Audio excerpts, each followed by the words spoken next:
എൻ്റെ കണ്ണും കാഴ്ചയും ഒരുപോലെ തുറന്ന വളരെ വ്യക്തിപരമായ ഒരു അനുഭവമാണ് എന്ന് ഞാൻ നിങ്ങളായിട്ട് ഷെയർ ചെയ്യുന്നത്. കഴിഞ്ഞ വർഷം ഈ സമയത്ത് എൻ്റെ ഒരു കൂട്ടുകാരൻ അച്ഛൻ്റെ പള്ളിയിൽ ഞാൻ കുർബാനയ്ക്ക് ലേറ്റ് മാസമായിരുന്നു.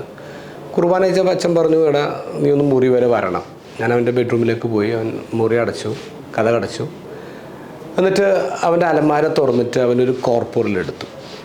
കോർപ്പറൽ എന്തോ പൊതിഞ്ഞു വെച്ചിരിക്കണം. ഈ കോർപ്പറൽ എന്ന് പറഞ്ഞാൽ ഞങ്ങൾ ബലി അർപ്പിക്കുമ്പോഴേക്കും വിരിക്കുന്ന തുണിയാണ്. അതിൻ്റെ മുകളിലാണ് കാസയും പീലാസയൊക്കെ വയ്ക്കുന്നത്. അപ്പോൾ ഈ കോർപ്പറൽ പൊതിഞ്ഞു വെച്ച ഒരു സാധനം എടുത്തിട്ട് അവൻ പറഞ്ഞു, കഴിഞ്ഞ ഡിസംബറിലായിരുന്നു എൻ്റെ പള്ളിയിൽ ഇടവക പെരുന്നാൾ. ആ സമയത്ത് പെരുന്നാൾ കഴിഞ്ഞ് ഞായറാഴ്ച പെരുന്നാൾ കഴിഞ്ഞ് തിങ്കളാഴ്ച വൈകുന്നേരം ആയപ്പോഴേക്കും കുറച്ച് ചേച്ചിമാർ പള്ളി ക്ലീനിങ് വന്നു. കാരണം പള്ളിയൊക്കെ വൃത്തികേടായിട്ട് കിടക്കുകയാണ്. അപ്പോൾ പള്ളി ക്ലീനിങ്ങിന് വന്നു. അവരിങ്ങനെ പള്ളി ക്ലീനിങ് ചെയ്തുകൊണ്ടിരിക്കുമ്പോൾ പള്ളിയുടെ ഏറ്റവും പുറകിൽ ഇങ്ങനെ കുറച്ച് ബെഞ്ചസ് ആൾക്കാർക്ക് ഇരിക്കാൻ ഇട്ടിട്ടുണ്ട്. അതിൻ്റെ ഇടയിൽ നിന്ന് അവർക്കൊരു ഓസ്തി കിട്ടി. അവരുടനെ തന്നെ കപ്പേനോട് പറഞ്ഞു. കപ്പേനോടനെ എന്നെ വിളിച്ചിട്ടുണ്ടോ. ഞാൻ വന്നപ്പോഴേക്കും എനിക്ക് മനസ്സിലായത് കോൺസെൻട്രേറ്റഡ് ഹോസ്റ്റാണ്, അത് വാഴ്ത്തിയ ഓസ്തിയാണ്. ആരുടെ കയ്യിൽ നിന്ന് അത് മിസ്സായിരിക്കുകയാണ്. അപ്പോൾ അത് താഴെ കിടന്നിട്ട് 2-3 ദിവസമായിട്ട് കിടക്കുകയാണെന്ന് തോന്നുന്നു. ആരും കണ്ടില്ല. അത് അഴുക്കായിട്ട് കിടക്കുകയാണ്. അപ്പോൾ കൺസ്യൂം ചെയ്യാൻ പറ്റില്ല, നമുക്ക് കഴിക്കാൻ പറ്റത്തില്ല, അത്രയ്ക്ക് അഴുക്കായിട്ട് കിടക്കുകയാണ്. അപ്പോൾ അങ്ങനെ വരുമ്പോഴേക്കും ഞങ്ങൾ സാധാരണ ചെയ്യുന്നത് ഒരു ഗ്ലാസ്സിൽ വെള്ളം എടുത്തിട്ട് അത് ഡൈലൂട്ട് ചെയ്തിട്ട് പിന്നെ അത് കളയും. അങ്ങനെയാണ് ചെയ്യുന്നത്. അപ്പോൾ ഞാൻ കപ്പേരോട് പറഞ്ഞു, ഒരു ഗ്ലാസ് വെള്ളം കൊണ്ടുവാ. കപ്പേര് നിന്ന് ഒരു ചില്ല് ഗ്ലാസ്സിൽ ഒരു 3/4 ഭാഗത്തോളം വെള്ളം കൊണ്ടുവന്നു. ഞാൻ ഓസ്തി എടുത്തിട്ട് വെള്ളത്തിലിട്ട് കോർപ്പറിൽ വെച്ച് പൊതിഞ്ഞിട്ട് സാക്രിസ്റ്റിയിൽ അലമാരിക്കകത്ത് ഒരു മൂലയ്ക്ക് വളരെ ഭദ്രമായിട്ടത് വെച്ചു. എന്നിട്ട് കപ്പേരോട് പറഞ്ഞു, 2-3 ആഴ്ച കഴിയുമ്പോൾ എന്നെ ഓർമ്മിച്ചാൽ മതി, ഞാനത് എടുത്തുകൊണ്ട് പോയിക്കൊള്ളാമെന്ന് പറഞ്ഞു. കപ്പേരും മറന്നുപോയി, ഞാനും വിട്ടുപോയി. പിന്നീട് ഈ 2 ദിവസം മുമ്പാണ് കപ്പേര് എന്ത് ആവശ്യത്തിന് വേണ്ടി ഈ അലമാര തുറക്കുന്നു, ഇത് കണ്ടു. ഇത് കണ്ടപ്പോൾ കപ്പേര് ഓടി വന്ന് എൻ്റെ അടുത്ത് പറഞ്ഞു. ഞാനത് ആ കോർപ്പറോട് കൂടി തന്നെ ഗ്ലാസ് എടുത്ത് ഇവിടെ കൊണ്ടുവന്നു. അച്ഛൻ ഇത് പറഞ്ഞിട്ട് അച്ഛൻ ഈ കോർപ്പറോൽ മാറ്റിയിട്ട് ആ ഗ്ലാസ് എൻ്റെ കയ്യിൽ തരാണ്. ഞാൻ നോക്കുമ്പോൾ എൻ്റെ അകത്ത് വെള്ളമില്ല, ഫുള്ളി ഡ്രൈഡ് അപ്പാണ്. വെള്ളം ഇങ്ങനെ പറ്റി വരുമ്പോൾ നമുക്കറിയാം ചെറിയ റിങ് ഇങ്ങനെ രൂപപ്പെടും. ഇതുപോലെ ഇങ്ങനെ റിങ് എനിക്ക് കാണാം. ഈ റിങ്ങിൻ്റെ കളർ എന്ന് പറയുന്നത് ഇറ്റ്സ് ബ്ലഡ് സ്റ്റെയിൻസ്.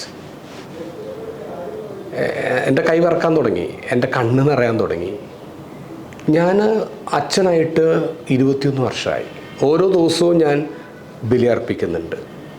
പക്ഷേ ഇതുപോലെ ഞാൻ എൻ്റെ കൈ വരച്ചിട്ടില്ല. For the first time in life ഞാനിങ്ങനെ I began to cry and I tremble. എൻ്റെ ഉള്ളിൽ വല്ലാത്ത സങ്കടം വന്ന്, വല്ലാത്ത വിഷമം വന്ന്. വേറൊന്നുമല്ല, ഈ പരിശുദ്ധ കുർബാനയിലെ ഈശോയുടെ സാന്നിധ്യത്തെക്കുറിച്ച് ഞാൻ ഒരുപാട് പ്രസംഗങ്ങൾ നടത്തിയിട്ടുണ്ട്. ഒരുപാട് പേർക്ക് യൂക്രിസ്റ്റ് മിറക്കിൾസിൻ്റെ വീഡിയോ കാണിച്ച് ക്ലാസ് എടുത്തിട്ടുണ്ട്.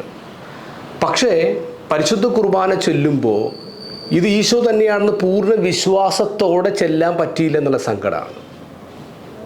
വിശ്വാസം ഇല്ലാഞ്ഞിട്ടല്ല, പക്ഷേ കോൺഷ്യസ് അല്ല.